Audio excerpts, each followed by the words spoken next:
is to start from the top at the front and work your waist downwards. Then move behind the subject to repeat the process. Many venues can carry out regular searches. Many venues that carry out regular searches now employ those supervisors of both sexes, for the reason that a male should search a male and a female should search a female. For the case of transgenders, if you want to know more about how to search them, you may wish to visit the SRA website for guidance.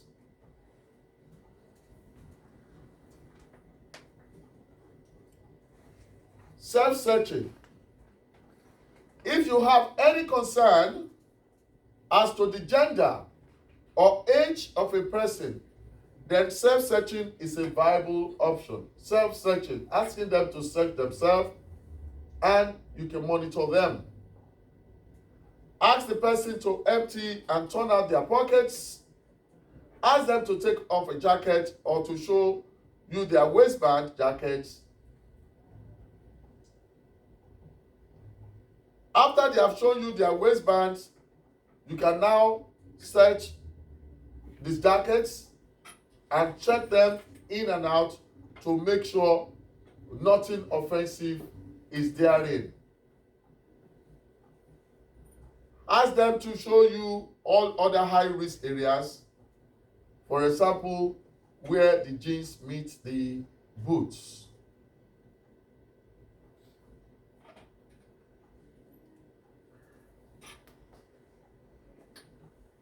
Outside areas, buildings, or individual rooms within the venue may also need to be searched before opening and closing. To be sure that nobody is hiding in the venue and nobody is left behind after closure, it is necessary for you and your colleagues to conduct a search of the venue before you start asking people to come in. When you finish, after closure, you also need to search to ensure that no one is hiding somewhere, no one is locked somewhere, and the whole place is empty.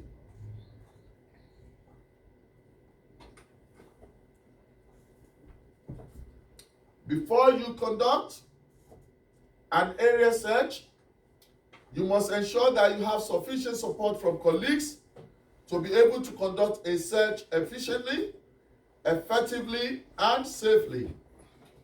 Make sure you have any necessary equipment with you to assist in the search, and make sure you have a suitable method of calling for assistance if necessary. Door supervisors may be required to search for weapons, suspicions of missing people, criminal activity, suspect vehicles, suspect packages, signs of intrusion, stolen, missing, or damaged properties. In doing this, you may need search equipment such as the search wands, metal detectors, or archway metal detectors, such as the one they use at the airport. The archway, you know all that, yeah? The one you go through, and they use them in some government offices as well.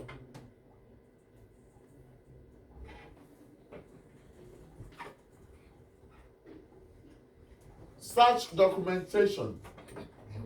Many a times, you may need to document your search. And the essence is, when you record your search, it will help you to ensure and show that search policies are being complied with, identify reasons for individual searches. It protects security staff against malicious allegation, protect the person who is being searched, and act as evidence in criminal proceeding. Search records should contain details such as the dates and times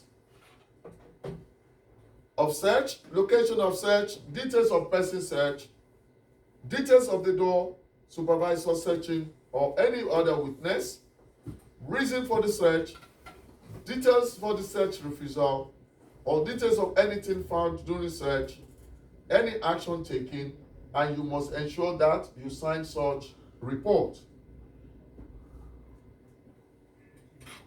Dealing with property found during a search.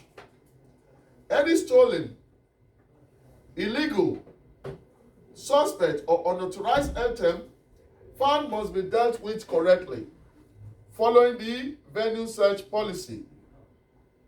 The DPS should also be informed. The DPS is the designated premises supervisor.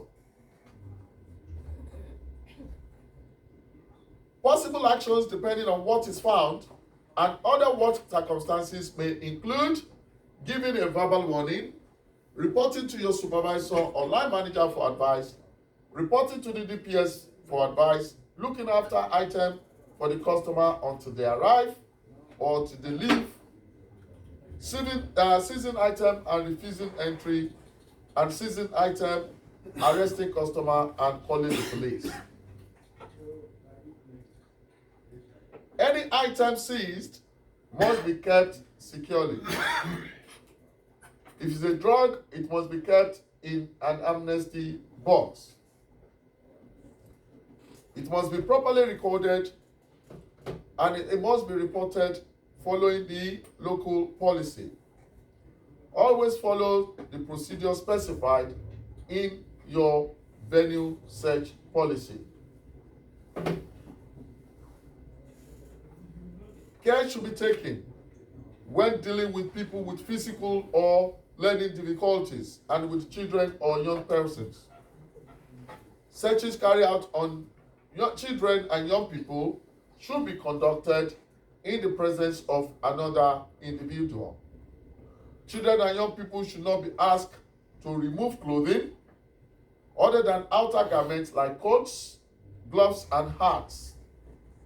You should also be aware of other people's cultural and religious beliefs and values, which may be slightly different from your own.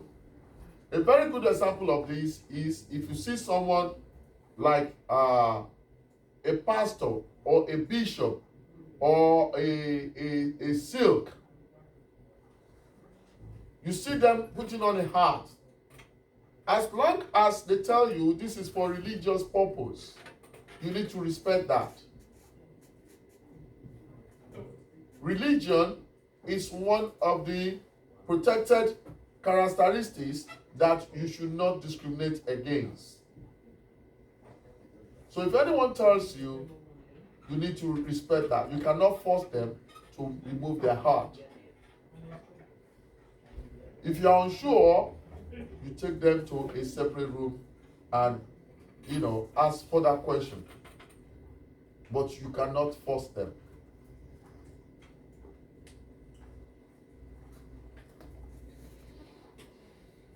As a door supervisor, you must record all incidents or accidents that occur during a search. You must complete an incident report form, and the incident or accident should be reported to the person in charge as soon as possible. Emergency services should be contacted if needed.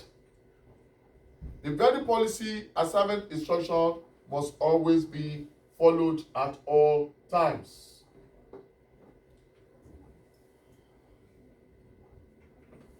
You can see how the officers are conducting the search. You are not to put your hand inside their bags or their pocket. If you suspect anything is there, or you use the metal detector and anything is beeping, you ask them to take it out. You cannot force them and put your hand inside their bag. or inside their pocket. This is not acceptable.